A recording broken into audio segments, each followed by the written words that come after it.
ang magiging topic natin for this time will be about nutrition problems of adolescents. Okay po? So let me repeat. So nutrition problems of adolescents. Okay, so I want you to watch this video first. So let me play that. Around the world, there are about 800 million people who don't get enough food to live healthy and active lives. The good news is that the number of hungry people is declining, but there's still a long way to go.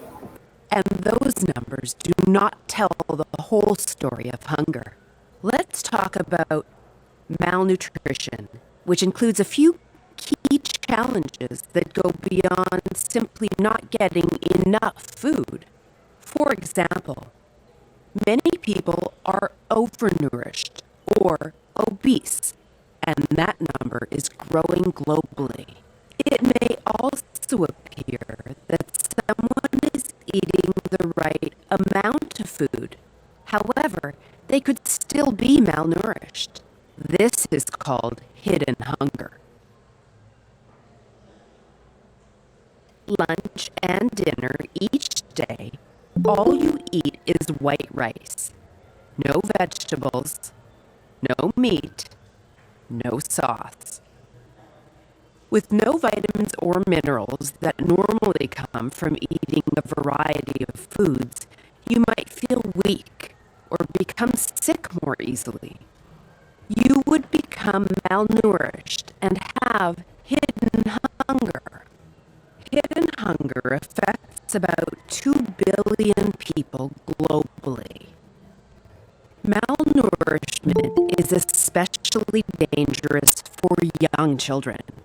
In particular, malnourishment during pregnancy and the first 2 years of life may result in physical and mental challenges affecting children into their adult lives.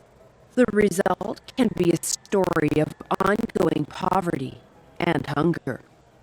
This is Mary Alice. Her parents are farmers in Nicaragua, where families grow and eat mostly rice, beans, and corn. They discovered that Mary Alice was not getting enough nutrition, so they joined a training program in their community. Through workshops, they learned to grow and eat more fruits and vegetables. Mary Alice began to get stronger and more active. Her future looked a lot brighter. Her family changed their hunger story. Millions of others around the world often do not get proper food or medical care to help maintain good health.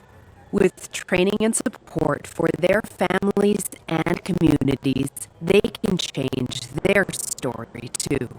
In this way, they get the right kind of food when they need it most, so that healthy foods like fruits and vegetables find their way from gardens to kitchens and to tables for everyone to enjoy.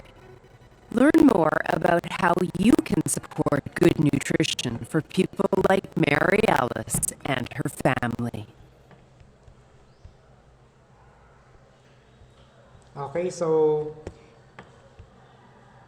yan. So that's just the introduction of our topic. So it's about nutrition. It's about malnutrition as a problem for adolescents. Okay po. So let me proceed with the presentation or with the slide. Okay po. So yan. When we speak class of malnutrition, so it's any condition in which an individual's intake of nutrients is inadequate.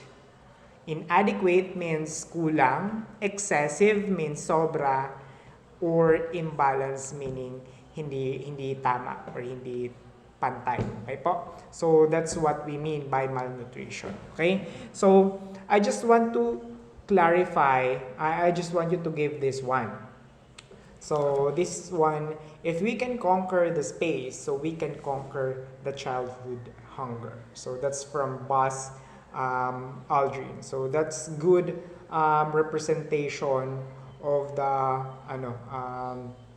lack of governance, lack of proper implementation, how to conquer or how to solve problem of poverty and hunger. Okay, so yun nga yung yun nga yung sinasabi. We are spending a lot of money in wars, a lot of money in space exploration. However, hindi natin na-solve yung problem within our country. Okay? And that is hunger and poverty. So, yan. So, I just want to clarify, I just want to give you this this agenda. So, here we are going to talk about types of malnutrition. So, we are going to this is about the importance of nutrients and signs and symptoms of its deficiency. Okay, so the second agenda will be ways to prevent malnutrition.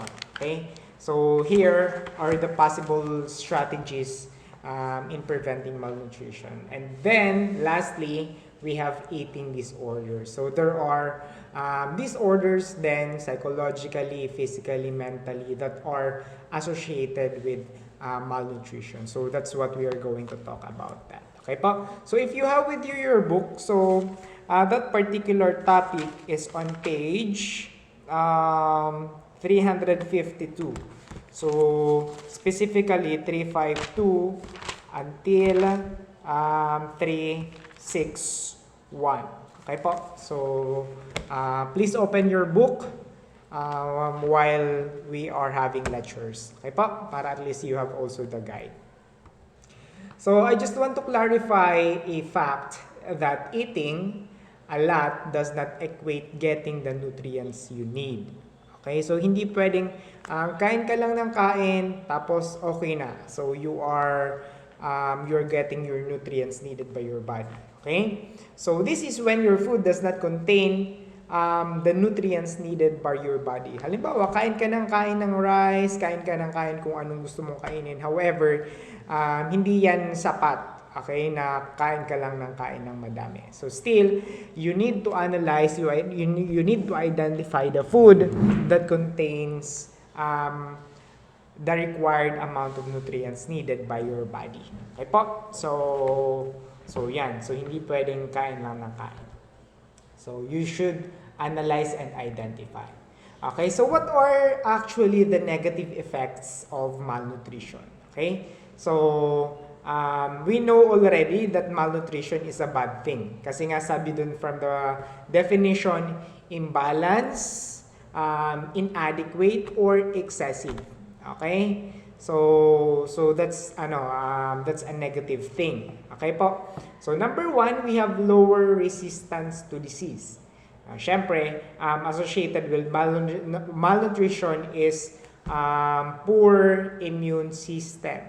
Okay po. So number two, delay in growth and development. Okay, so this is because lack of vitamins and nutrients needed by our body, especially for proteins in growth and development. Okay, so next thing is poor performance in schools. So malnutrition is correlated with mental health status. So with malnutrition, so syempre magkakaroon ng poor performance in schools. So next thing, sluggish and easily gets tired. That's the reason why because of that, because of lack of energy. Okay, so we get from our diet. So yan, so hindi enough para ma-equate niya yung energy na gagagamit natin. So next, poor health in adulthood. Okay, so hindi lang siya sa adulthood, even in your adolescence. So for example, you start having malnutrition at the early stages. Okay, for example, child pa lang kayo. So still, kapag hindi na-meet yung necessary requirements, so in your later stages of life, so you will experience poor health then. Okay, so kapag hindi naagapan. Okay po? So, yan. So next thing, we have the increased risk of mortality. Okay po? So, why? So, yung nasa taas na yan, yun na yung mga associated reasons why there is an increased risk of mortality. So, prone to diseases. So, yan. So, that's always associated with malnutrition. Next, delay in the development of secondary sexual characteristics. So, we've already discussed this thing sa first grading nyo, di ba? So, during your adolescence period, so you develop secondary sexual characteristics. So, that means delay yung development. Okay? So, instead na tumangkad ka, delay yung pagtangkad mo. Okay? So that's one cause of the delay in the development of secondary characteristics. That's the malnutrition. Okay po? So, yan. These are the negative things. So, if kung ayaw nyo ng mga reasons na to, kung bakit so you need to address the problems on malnutrition. So that's why we are conducting this topic. Okay, so there are actually two types. So if you look at your book 353, there are two types of malnutrition. So number one, so we have the protein energy malnutrition. Okay, so protein energy malnutrition, that is the PEM. Okay, so it's a form of malnutrition where there is not enough protein, okay, and calorie for energy intake. Okay, so this is a condition wherein the body lacks the required macronutrients. Kulang sa macronutrients. Ano nga yung mga macronutrients? So you can chat what are the macronutrients. So there are actually 4, di ba? Meron tayong 6 essential nutrients. So macronutrients, so you can chat your answer para at least I can know kung nakinig ba kayo sa previous discussion natin. Okay, so I'm going to wait for your answer sa chat nyo. Okay po? So yan, macronutrients. So a child having a low calorie and protein intake may result to conditions called kwashiorkor and marasmus. So these are actually a condition, especially for children na merong malnutrition. Okay? So later I'll be showing you a video of the different examples. Okay? So yan, macronutrients. So next type of malnutrition, we have the micronutrient deficiency. If the first one is macronutrient, ito naman micronutrient. So again, you message, you chat, what are the micronutrients? Okay, so I can know kung sino yung nakinig talaga sa previous discussion ko. Okay po? So that will count as your participation. Okay po? So, yan. So, micronutrient, lack or shortage of essential vitamins and minerals. Okay, for the proper growth and development. So, deficiency of nutrients leads to the different health problems such as anemia, preventable blindness, osteoporosis. Okay, yung anemia, that means lack of red blood cells in your body. Okay, blindness, okay, na pwede naman sana maiwasan. Osteoporosis or yung paglambot ng mga buto. Goiter, okay, so lack of essential vitamins. Then also other related symptoms. Okay, so these are actually the two types of malnutrition. Okay, so let's talk, di ba, yung macronutrients. So kung nakapag-participate na kayo, macronutrients contains the proteins, okay, we have the carbohydrates, we have fats, and water. Okay, so apat yan. So micronutrients, we have 2. We have vitamins and minerals. Okay, so wag pong kakalimutan yung 6 essential nutrients needed by our body. Pag micro means we need that in just small amount relative to the macro, which is large amount. Okay po? So yan. So let's talk that. So, I want to open your book on 353. So, macronutrients, first protein. Diba? We know that protein is needed for growth and for building and repairing body tissue. So, for growth and development. Growth and development yung protein. So, kapag kulang ka sa protein, one of the symptoms na kailangan mong i-observe, halimbawa, if you are having ridges or white lines in both fingernails and toenails. So, I want you to look at your nails. Kung meron kayong mga finger lines, okay po? So, or white lines na nasa kuko nyo, okay po? So, kung meron kayo, so that means you are lacking proteins. Next, hair loss. So, na-observe nyo ba na kapag naliligo kayo, magsuklay lang kayo, madaming buhok ang nasusuklay nyo. So, that's one reason why nagkakaroon kayo ng hair loss because of lack of proteins. Next, thinning or brittle hair. So, numinipis yung buhok. Okay? Or naglalagas, madaling maputol yung buhok. Okay? So, also, muscle deterioration. Okay? So, these are actually signs and symptoms of protein deficiency. So, if lahat kayo nakaka-observe ng ganitong symptoms, so that means you lack proteins in your body. So, you eat protein-rich food. Okay? So, next we have carbohydrates. So, for carbohydrates, okay, so we know that carbs are the main source of energy. Okay? So without carbs, so wala tayong sluggish tayo, wala tayong energy throughout the day in performing our tasks.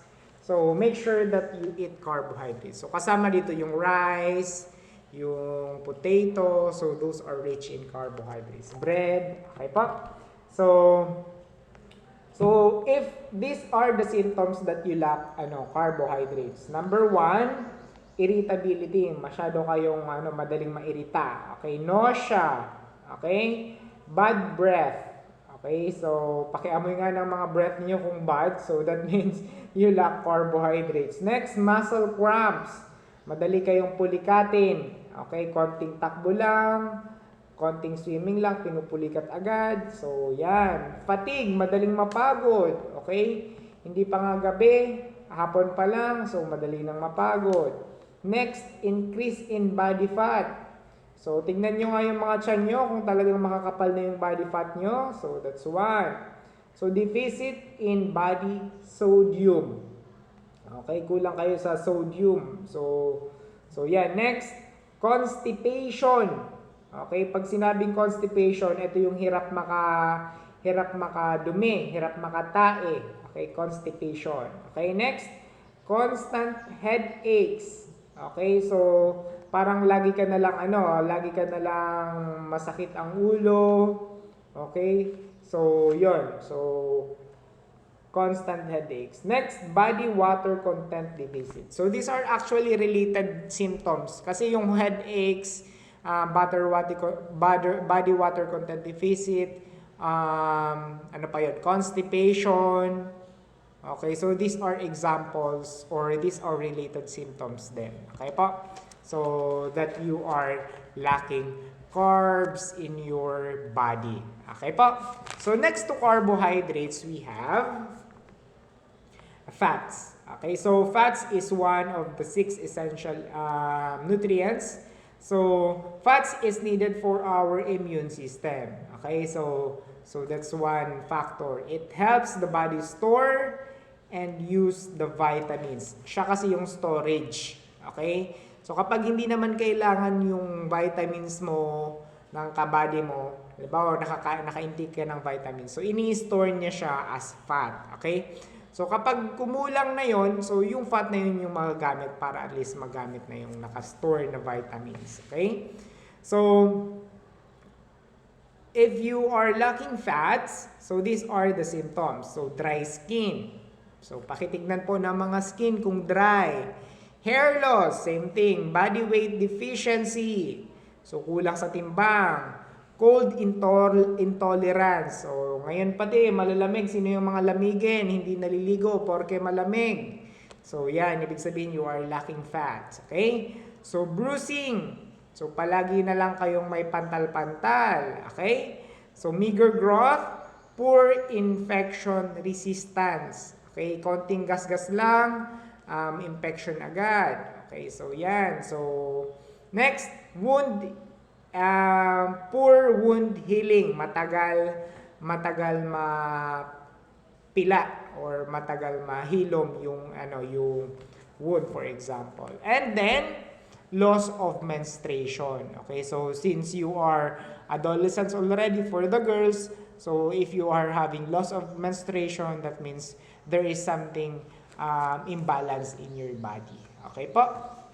So for water then, okay, so kailangan natin yung water kasi for cleaning our body.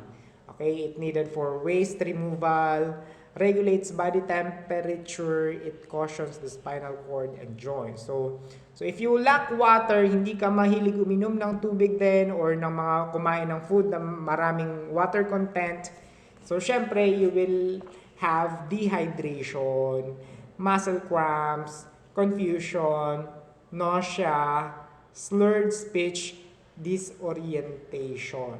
Okay po? So, yan po yung sa macronutrients. Okay? So, for the macronutrients. Okay? So, yan. So, for micronutrients naman, okay, for micronutrients, so we have here different vitamins. Di ba? Dalawa yung sa micronutrients, dalawa. We have minerals and vitamins. Okay, so dalawa yan. Pero sa vitamins, we have different kinds of vitamins. Okay, also with the minerals, we have different kinds of minerals. Okay po? So, isa-isahin natin. So, number 1, we have vitamin A. So, make sure na nakabukas po yung libro ha. So, para at least nakakasunod kayo sa discussion. Hindi ko na kasi siya sinama dito sa mismong presentation. Okay? So, pakibukas na lang ng book. So, vitamin A, ano nga yung importance niya? It maintains healthy skin, bones, teeth, and hair aids. Teeth and hair and aids vision. Okay? Yung vitamins A, makakuha mo siya sa mga pagkain na mga merong carotene, yung mga medyo mayelo-yelo na pagkain like pumpkin, like carrot. Okay? So, these are good sources of vitamin A. So, ano yung signs and symptom kapag wala kang vitamin A or kulang ka sa vitamin A? Syempre, number 1, anemia. Okay? Painful joints. Cracks in the teeth. Okay? Depression. Frequent infection. So yan. Kulang ka sa vitamin A. Okay po. For vitamin 6, B6, ito yung sa B complex. Okay, so yung B6 helps make red blood cells. So, syempre kapag wala kang red blood cells, number 1 symptom is anemia. One also cause is depression. Also convulsions, skin rashes. So, these are actually symptoms. Next, we have vitamin B12. So, it helps maintain nerve cells. Okay, so since it is responsible for our nerve cells, so syempre magkakaroon ka ng nervous system degeneration. Makakalimutin ka na, kulang na yung stimulus response mo. So, yan. So, next, anemia.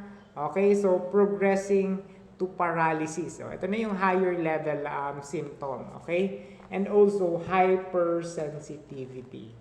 Okay, kung may ano-ano ka nang nararamdaman. Okay? So, yan. For vitamin E, so, importance, antioxidant needed for stabilization of cell membranes. So, if you have insufficient vitamin E, so magkakaroon ka ng red blood cell breakage. So, anemia, muscle degeneration, so difficulty in walking, leg cramps. So these are signs and symptoms. Next, for vitamin C. Okay, so aids in maintenance of red blood cells. Okay, so it aids in bone, teeth, and skin formation and resistance to infection. So chat nyo nga sa akin, ano yung mga sources ng vitamin C? So paki-message po. So magbibilang ako ng 5. 5, 4, 3, 2, 1. Okay, so for vitamin C, so ito yung mga citrus fruits. Okay po.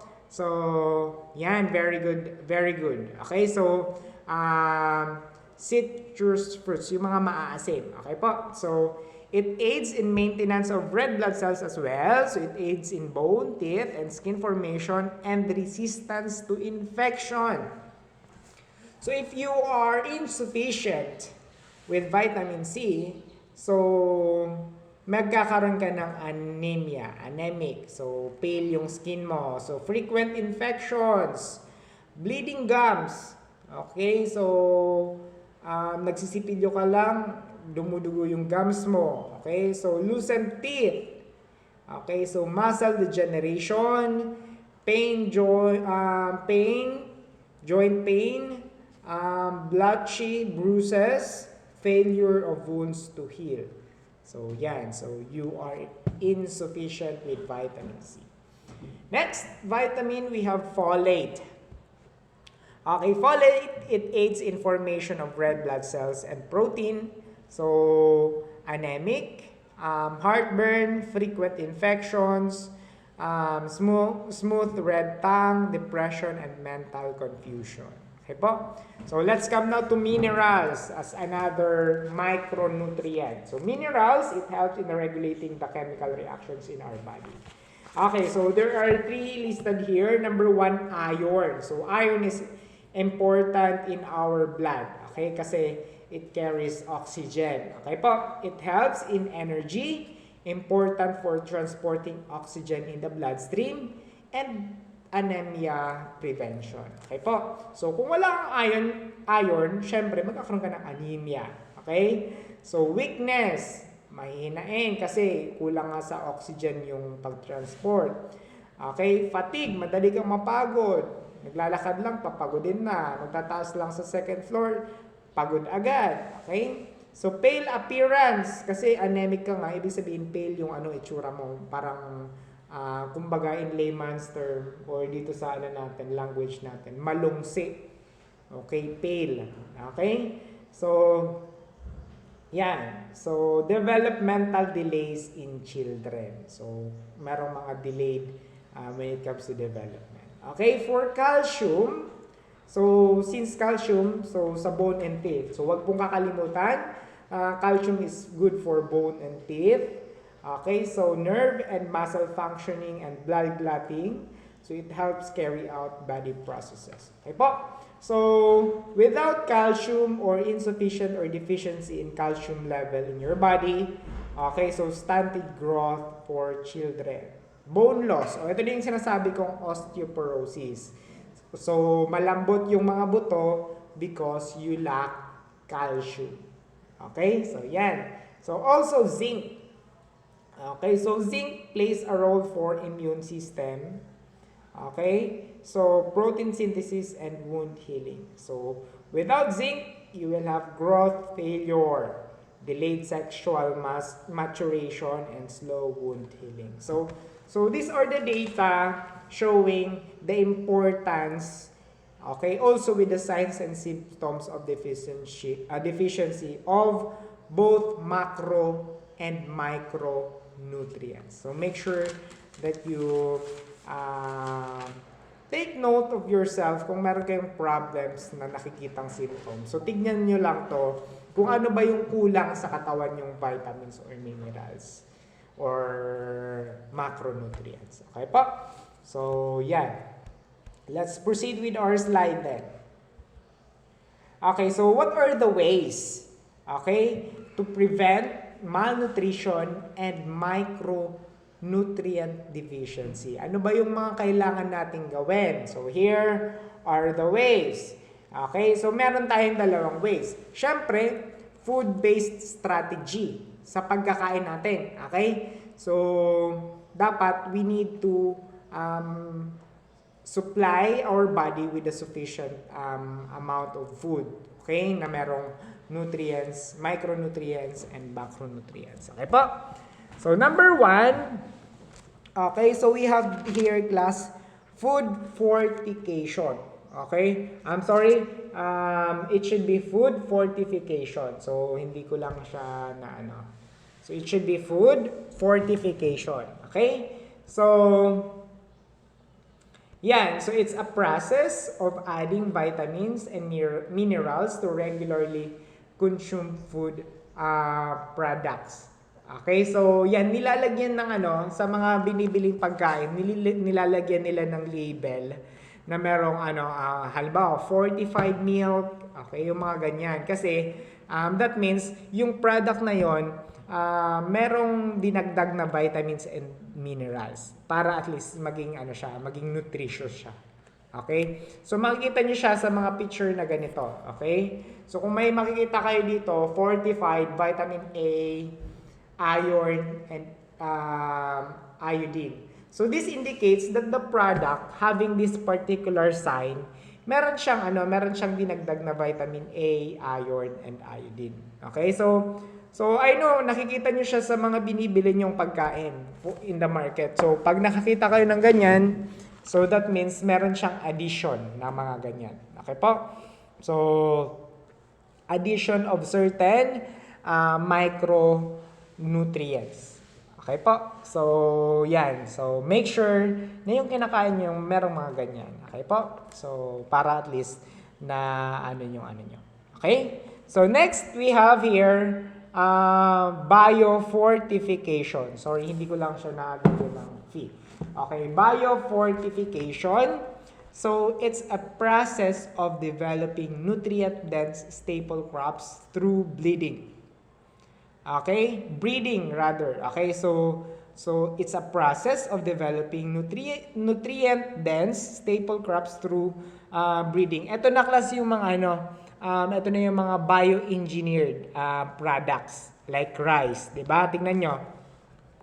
Okay, rice is one of the example. So these are staple food, so engineered to have greater amount of nutrients. So, parang binabago na yung genetic composition ng particular na pagkain para at least ma-meet natin yung kailangan nating nutrients.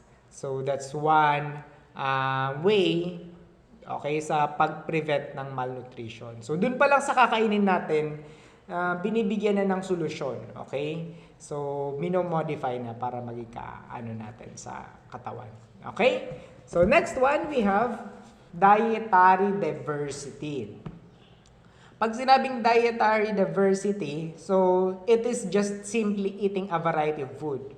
Okay? Pag sinabing variety, iba-iba. May prutas, may carbs, may meat, may egg. So iba-iba, okay? So kasi iba-ibang source ng pagkain, iba-ibang pagkain, iba-iba namang source ng nutrients. So, you eat different kinds of food. Okay? So identify nyo kung ano yung pagkain na rich in vitamin C, ano yung pagkain na rich in protein, ano yung pagkain na rich in minerals like sodium and calcium. So, yan. So, ang tawag doon class, dietary diversity. So, kain ka lang ng mga nutritious food. Okay? So, naka-indicate naman yan. Okay? So, ang last sort mo class, kung hindi pa talaga mag-work yung tatlo, okay, na kumakain ka ng mga pagkain na merong mga vitamins. So, pwede mo tong gamitin. Ito pala class yung picture ng sa dietary diversity. So, kain ka ng mga nutritious food, iba't ibang nutritious food. Okay, so kung hindi din mag-work, so pwede kang gumamit class ng dietary supplement. Okay, so dietary supplement. So a product, usually a capsule, tablet, powder, or syrup that contains vitamins and minerals intended to add nutritional values to the diet. Pag sinabing supplement, pandagdag sa pagkain. Halimbawa, kumakain ka ng iba't ibang pagkain, prutas, pero meron ka pang iniinom na gamot. Pero hindi siya actually gamot, ha? It's just a supplement, dietary supplement. Pandagdag lang doon sa mga kinakain mo para at least ma-maintain yung nutritional values sa katawan mo. So, these are dietary supplements. So, yan. So, nabibili siya over the counter, prescribed, pwedeng prescribe, pwedeng hindi. So, yan. So, these are dietary supplements.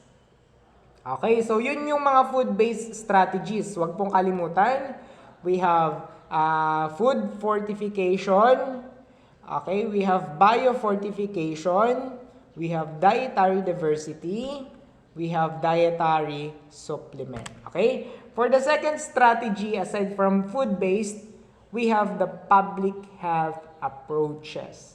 Ibig sabihin, in a public health approaches, so there is a need for the public, like, syempre, through education, okay? So, for disease control, socioeconomic and environmental aspects. So this is more generally for public then. Okay? So yan. So those are the ways, okay, to prevent malnutrition and micronutrient deficiency in both local and national level. Okay po? So, or even international level. Okay? So, these are the ways. So dito dapat tayo nag-focus yung government para at least ma-address yung issue sa poverty and wide malnutrition.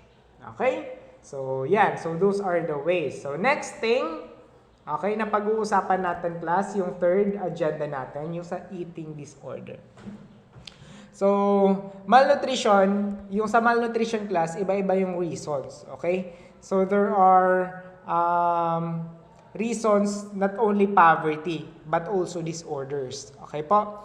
So, ito yung disorders, okay? So, ano yung eating disorder? Okay, so, yan. So, eating disorder is a term used to describe illnesses characterized by disturbance in attitudes and behaviors. Pag sinabing illness, so something problem or sick, okay?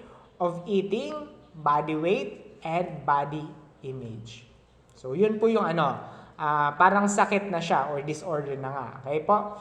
It is an abnormal eating habit which results to insufficient, kulang, or even excessive food intake. Okay, so dito pag-uusapan natin kasi yung mga food disorder. Okay? So number 1, ito. Anorexia nervosa. Okay, so anorexia nervosa, so it's an eating disorder wherein one, it's too little food resulting to excessive weight loss. Okay, so naranasan nyo na ba yan? So, feeling nyo, ang taba-taba nyo, kaya kayo sobrang nagda-diet, yun pala, at the look of the public, so kayo, payat na kayo, malnourished na kayo. Kasi sobrang diet, kada-diet, so gusto niyo magpa-sexy, so yun, na-result, naging malnourished tuloy kayo. So that's anorexia nervosa. So ito na yung sobrang pagda-diet. Okay? So it's an eating disorder. Okay? So yan, take a look at this one. So, yung tingin niya sa salamin, akala niya mataba siya, pero in reality, payat na talaga siya or malnourished na talaga siya. Okay? So, a person with anorexia has poor body image and too concerned on weight and appearance. So, masyado siyang concerned kung ano yung magiging itsura niya. Okay? So, he or she does not see an accurate reflection of his or her looks in the mirror. So, merong problema. Okay? Merong psychological problem. Okay? So, he or she imagines him or herself as fat, but in reality, he or she is dangerously thin. Okay? So, ang akala niya, ang tingin niya sa sarili niya, mataba siya, kaya diet siya ng diet, hindi siya kumakain, to the point na sobrang ano na siya, sobrang payat na. So hindi niya ma-imagine pero that exists. Okay po? So nag-exist talaga siya. Okay, na merong ganitong problema. Anorexia nervosa. Huwag pong kakalimutan. Okay? So yan. Okay, so ano naman yung signs and symptoms for anorexia nervosa? Okay, so number 1, deliberate self-starvation and abnormal weight loss. Isang beses lang kumain sa isang araw, tapos yung kinakain, kaunti pa. So, yun po. So, ginugutom niya yung sarili niya para lang hindi siya, hindi siya magmukhang mataba. Okay, ganon. Next, intense and persistent fear of gaining weight and thus refusing to eat. Takot siyang kumain kasi baka dumagdag yung kanyang timbang or lumaki yung kanyang size. So that's signs of symptom. If you are having this kind of problem or symptom, so magsabi po sa parent, ha? So next, compulsive exercise.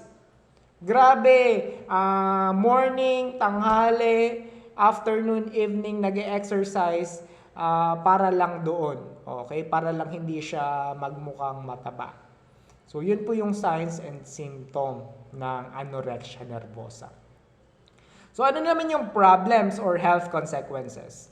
So, number 1, syempre, weakness. Kasi wala kang carbohydrates intake, wala kang protein intake. So, weakness. Okay, next, fatigue. So, wala kang energy, wala kang carb. Next, nutritional deficiency. Syempre, sinistarve mo yung sarili mo. Okay? So, kulang ka na sa fat na pwedeng mag-sustain ng nutrition deficiency sa katawan mo. Next, low blood pressure. Mababa yung hypotensive, mababa yung blood pressure. Next, we have death. Ito na yung extreme cause ng pagiging anorexic. Okay? So, yan. So, make sure na ganyan. So, kung makikita nyo yung sa book, so yan. So, macho siya dito sa before, tapos, since he is having anorexia, so yan, masyado siyang payat. Okay? Pag hindi ito na-address, so yun, it can even lead to death. Kasi, yun na yung nasa katawan niya. Okay? So, next, we have here class, bulimia nervosa. Bulimia nervosa. Tandaan po ha. So, it's an eating disorder wherein a person feels the urge to eat large amount of food, then try to eliminate the food eaten through self-induced vomiting. Pag sinabing self-induced, parang pinapasukan niya yung sarili niya. Okay? Or the use of laxative to undo the effects of bulk eating. Yung laxative kasi ginagamit siya kapag may constipation para makatae. Pero kung normal naman yung katawan mo, nag-i-intake ka ng laxative, syempre, magtatay-tay ka talaga niyan. Okay po? So, yan. So, tandaan po ha, bulimia nervosa, it's also an eating disorder. Kumakain siya ng madami, kain siya ng madami. Pero with the fear of getting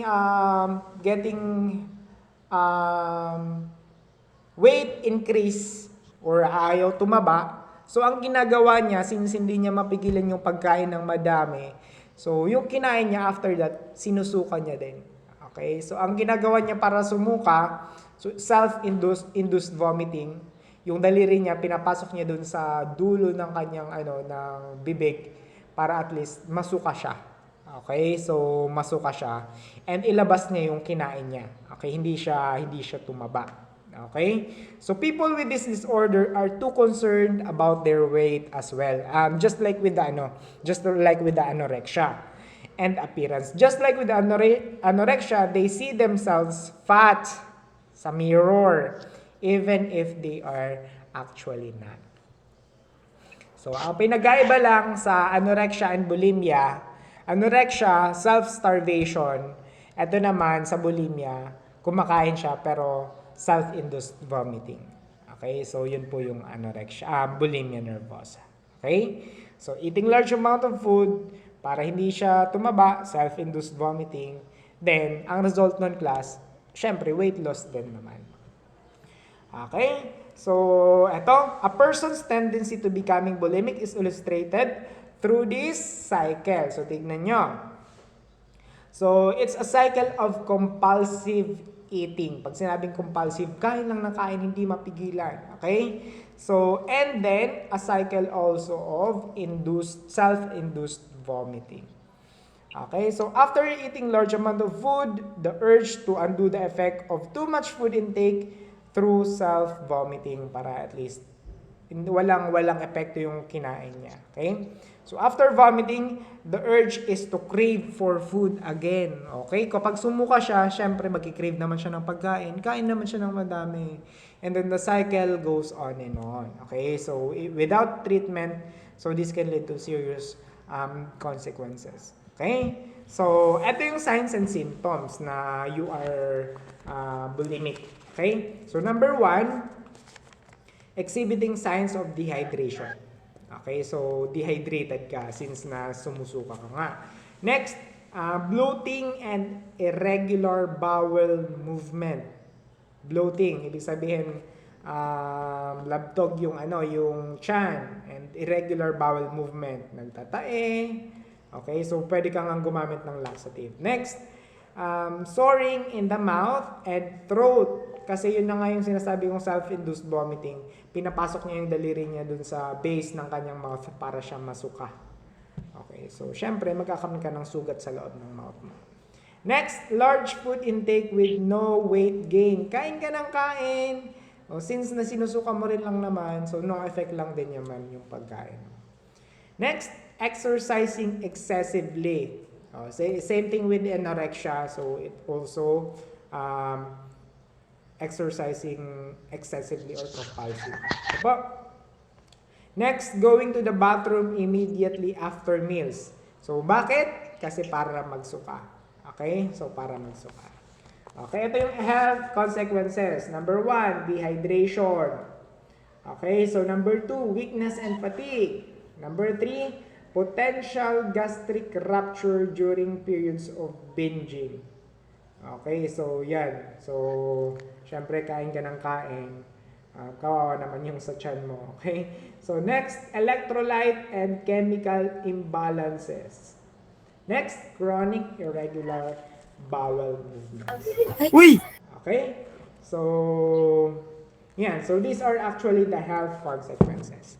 Okay, for the third one, this is related to the first and second one because it's a binge. This one is related to the second one, binge eating disorder. It's a disorder where there is uncontrollable urge to eat large amount of food. Kain lang ng kain, parang walang kabusugan. Okay, hindi nagugutom, hindi nabubusog.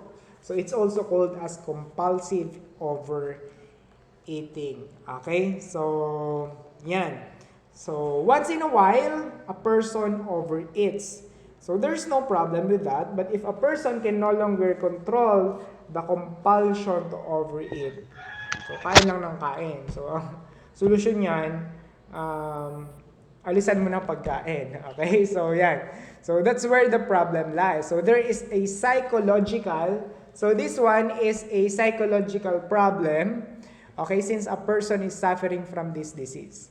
So, okay, so hindi niya mapigilang tumigil sa pagkain.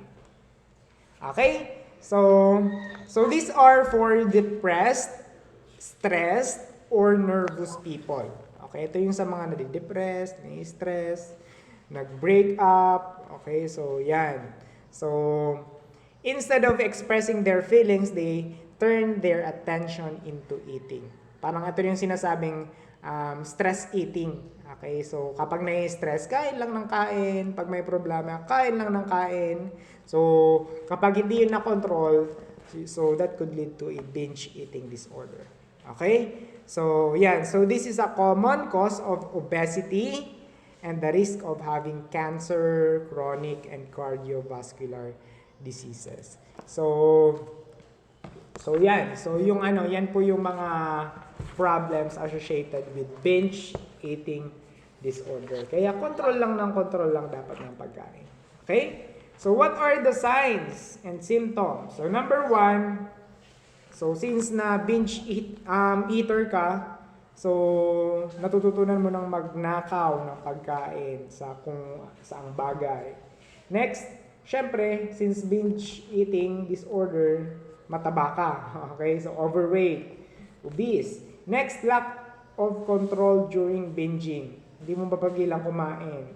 Every minute, dapat may nasusubo ka sa bibig. Next, eat too fast or too much in private. Mabilis kumain, tapos madami kinakain. Sometimes nahihiya siya, nagtatago na lang siya sa private places. Next, negative self-esteem or poor body image. So yan, so since namataba nga siya, low self-esteem and poor body image.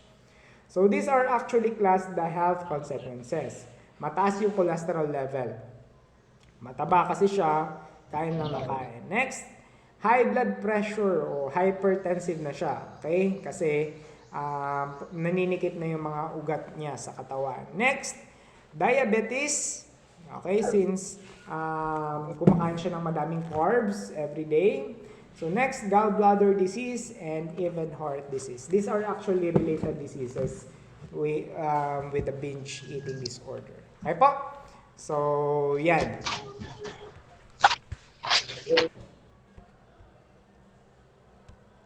Okay, so yan. So, I want to show you this video class about eating disorder. Okay po? So, I want you to listen and watch this video.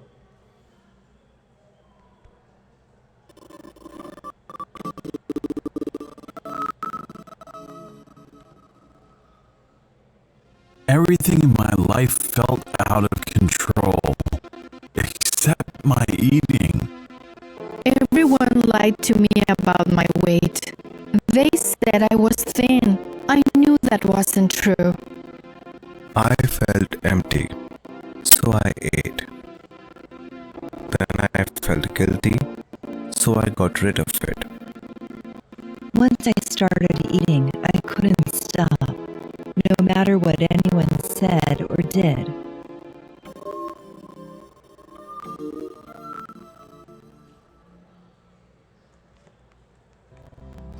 These are the voices of feeding and eating disorders. These affect millions of Americans and usually begin during adolescence. Self-image, food, eating, and body weight each become a source of serious anxiety for people, and they experience distorted thinking and behaviors that cause problems in their lives. These disorders can even be life-threatening. I know. One of these voices is mine. My own diagnosis was anorexia nervosa. I know now that it can be one of the most dangerous of all mental health disorders. I'm so glad that I got help. Anorexia is diagnosed when someone restricts food intake and loses weight until he or she is significantly below a healthy body weight. In my case, I got really underweight, although I didn't see it that way. My menstrual cycle stopped and I was exhausted. I didn't worry about those things because I also felt great. Feeling in control of something in my life made it easy to deny there was a problem. A lot of people with anorexia feel the same way, but if it's left untreated, anorexia can cause really serious medical conditions like bone and heart problems, and even lead to death. There are other feeding and eating disorders, including binge eating and bulimia nervosa. In binge eating disorder, people eat large amounts of food in a really short period of time. They feel out of control and helpless about their desire to eat, yet they can't stop. Binge eating disorder can also lead to a lot of medical problems like obesity, high blood pressure and cholesterol, and diabetes. People say they feel disgusted with result of the behavior, but also might promote the behavior. Bulimia nervosa also includes binge eating. Feeling upset with themselves, people then try to compensate with purging behaviors. Purging can be done through intentionally vomiting, using laxatives, or exercising excessively. People develop problems with their teeth from vomiting, including worn or decaying enamel and pain, and can also experience a sore throat, dehydration, or stomach problems. As with other disorders, people with bulimia also feel a great deal of shame and try to hide their binging and purging. When I was a teenager, my parents got me medical treatment that included a stay in the hospital. I didn't want to at the time, but now I know it was the right thing to do. I was in a medical crisis. A dietitian worked with my treatment team to help create a healthy eating plan for me to follow. I also participated in CBTE, or Enhanced Cognitive Behavioral Therapy. It's specifically created for eating disorders and helped me change my thinking around food, eating, and my weight. I learned that I had a pretty unrealistic image of what I looked like, and CBTE helped me understand and slowly change it. My family was also involved in my treatment, which really helped. Each piece of the program I did is backed by evidence saying it works. Other therapies are proven to work as well.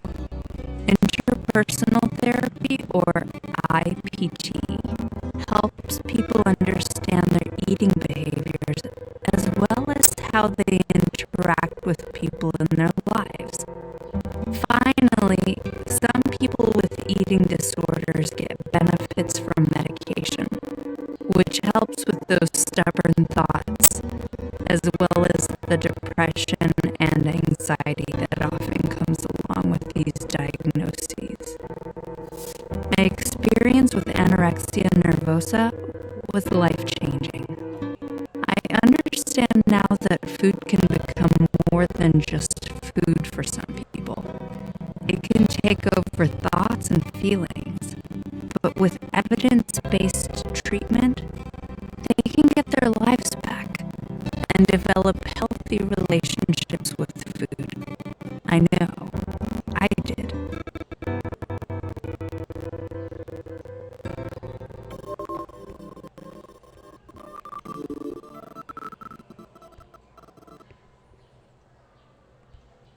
Okay, so that's my ending video.